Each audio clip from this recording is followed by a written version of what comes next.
Hello दोस्तों, स्वागत है आपका हमारा यूट्यूब चैनल पर जिसका नाम है क्वेश्चन वाला। मैं लेकर आया हूँ आपके लिए मध्य प्रदेश जीके क्वेश्चन जो आपके आगामी एग्ज़ाम के लिए बहुत ही महत्वपूर्ण है।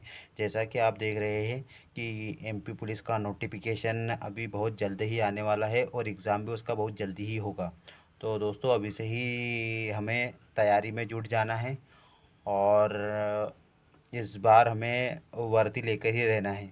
ठीक है दोस्तों, तो मैं लेकर आया हूँ आज एमपी मध्य प्रदेश जीके के हिस्ट्री के क्वेश्चन जो मध्य प्रदेश हिस्ट्री से संबंधित है, मध्य प्रदेश इतिहास से संबंधित है।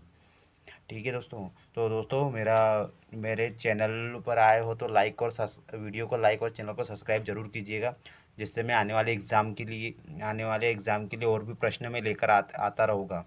दोस्तों मैं ऐसे ही नहीं प्रश्न लेकर आता हूँ, मैं सब लिख के और छाट के प्रश्न लेकर आता हूँ जो एमपी पुलिस में तो आए हुए हैं, जो दूसरे एग्ज़ाम में भी आए हुए हैं और अधिकतर प्रीवियस ईयर ही है। पर ऐसा नहीं कि पुलिस एग्ज़ाम के ही प्रीवियस ईयर है, ये अन्य एग्ज़ाम के भी प्रीवियस ईयर क्वेश्चन है और थोड़े बहुत नए भी है। ठीक है दोस्तों, ऐसा ही नहीं कि सिर्फ प्रीवियस ईयर क्वेश्चन ला रहा हूँ या सिर्फ नए नए क्वेश्चन चला रहा हूँ, इसमें सभी मिक्स क्वेश्चन चला रहा हूँ। बस ऐसा है कि थोड़ा पैटर्न वाइज, भाई इतिहास के है तो पूरे इतिहास के, कोई बजट के है, खेल कूद के है, ऐसे में प्रश्न लेकर आ रहा हूँ। तो दोस्तों ज़्यादा देर ना करते हुए हम आज के सेशन की शुरुआत करते। तो पहला क्वेश्चन हो जाएगा, पेशवा बाजीराव प्रथम की मृत्यु मध्य प्रदेश के नर्मदा तट पर किस स्थान पर हुई थी?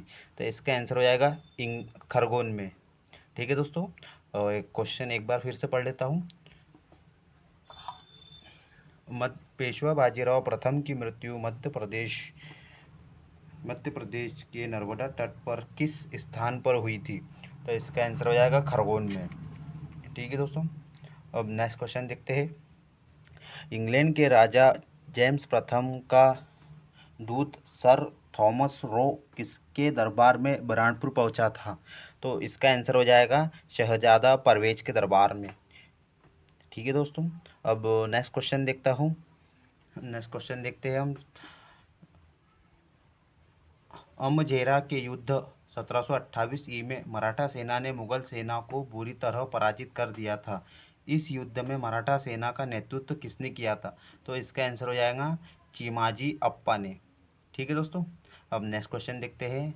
धार में मराठा साम्राज्य के पवार वंश की स्थापना 1729 में किसके द्वारा की गई थी?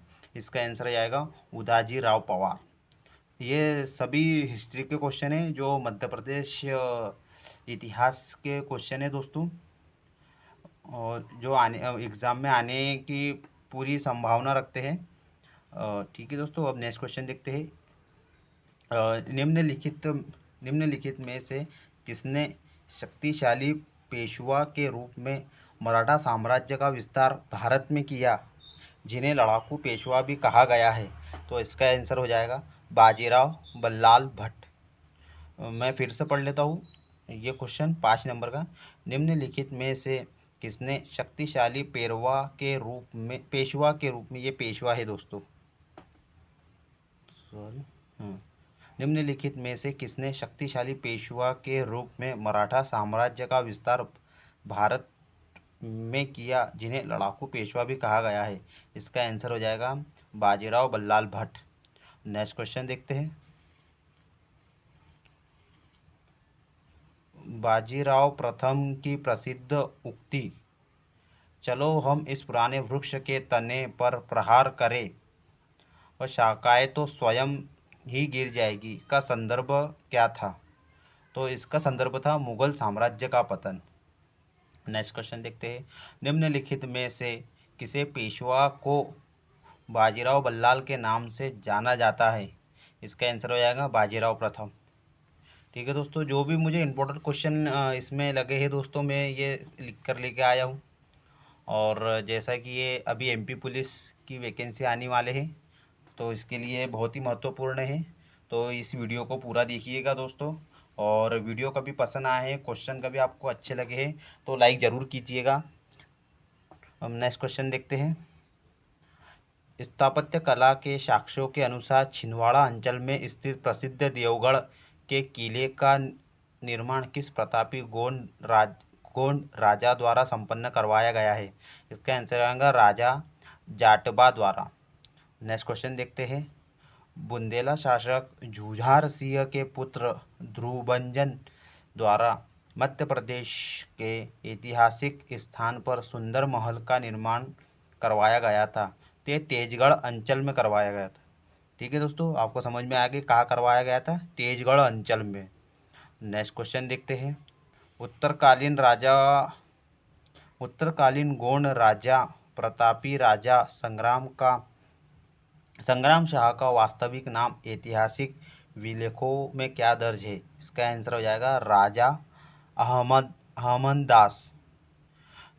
आंसर हो जाएगा राजा अहमददास। नेक्स्ट क्वेश्चन देखते हैं। प्राचीन साक्ष्यों और ऐतिहासिक विलेखों के अनुसार सुप्रसिद्ध ग्रंथ गढ़ेश्वर नुपर्णम की रचना निम्नलिखित में से किसके द्वारा की गई थी? यह रूपनाथ झा द्वारा। ठीक है दोस्तों, ये जो क्वेश्चन लाया हूँ सब एग्ज़ाम में आए हुए हैं और इनके आने की बहुत ही संभावना हो जाती है दोस्तों। ठीक है दोस्तों, अब नेक्स्ट क्वेश्चन देखते हैं।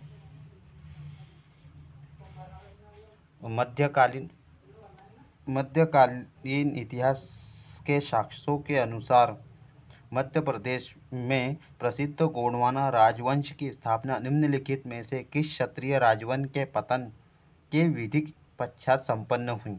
इसका आंसर आएगा कलचुरी राजवंश के पतन पश्चात।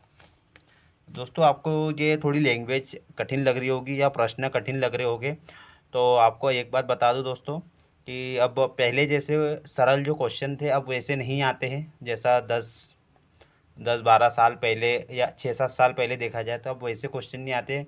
अब बहुत ही ज़्यादा अपडेट हो चुका है, जिसके कारण हमें अब कठिन, हालांकि सरल प्रश्न भी हमको पढ़ना ही है, बाकी अब ये क्वेश्चन ऐसे क्वेश्चनों पे भी हमें ज़्यादा ध्यान देना पड़ेगा, क्योंकि अक्सर एग्ज़ाम में अब ऐसे ही क्वेश्चन पूछे जाते हैं हार्ड लेवल के या जिसकी लैंग्वेज कठिन हो।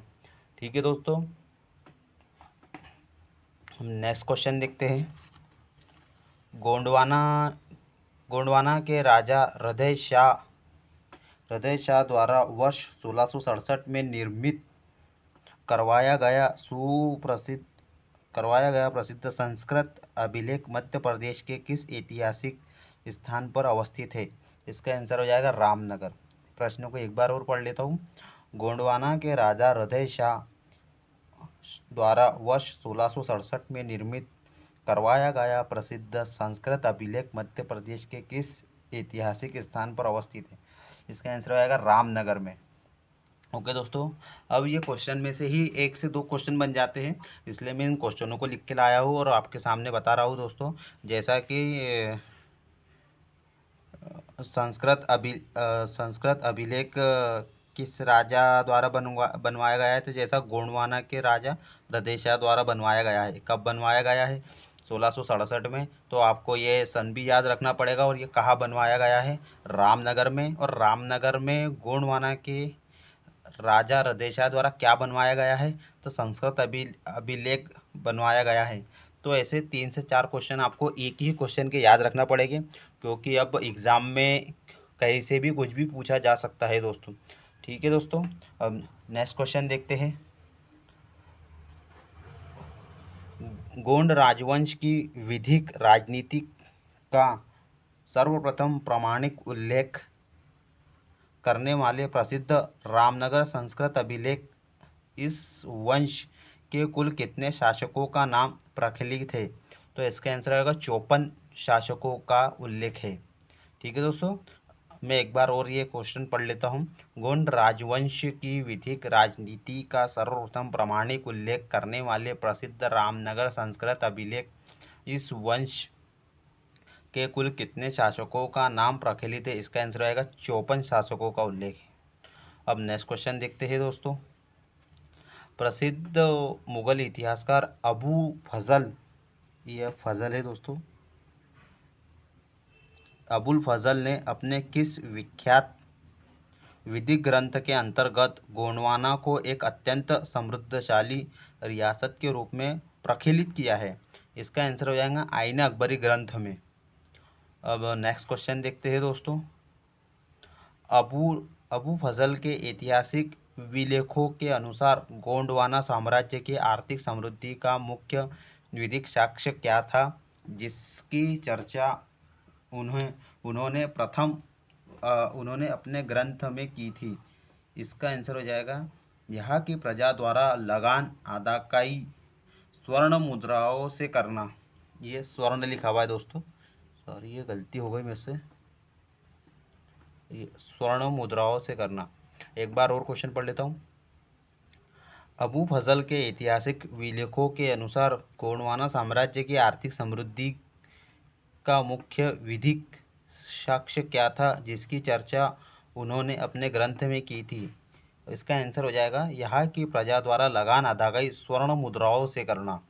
ठीक है दोस्तों, तो आज के क्वेश्चन इतने ही हैं। कल फिर मैं और क्वेश्चन लेके आऊँगा, जैसे मध्य प्रदेश की नदियाँ है और मध्य प्रदेश के मौर्य साम्राज्य के भी क्वेश्चन पूछे जाते हैं, वो भी मैं कल लेकर आ जाऊँगा। देखता हूँ कल नदी या तो मौर्य साम्राज्य की क्वेश्चन जो मध्य प्रदेश के सम्राट अशोक के द्वारा है, तो उसमें से भी एक से दो क्वेश्चन पूछे जाते हैं। तो वो कल आपके लिए, कल या परसों जैसा मुझे टाइम मिलेगा वैसा मैं आपके लिए लेके आ जाऊँगा। ठीक है दोस्तों, तो आप बिल्कुल पढ़ाई करते रहिएगा, और यदि मेरा वीडियो अच्छा लगा है, ये क्वेश्चन आंसर अच्छे लगे हैं, तो मेरे वीडियो को लाइक और चैनल को सब्सक्राइब ज़रूर कीजिएगा दोस्तों। ठीक है दोस्तों, थैंक यू।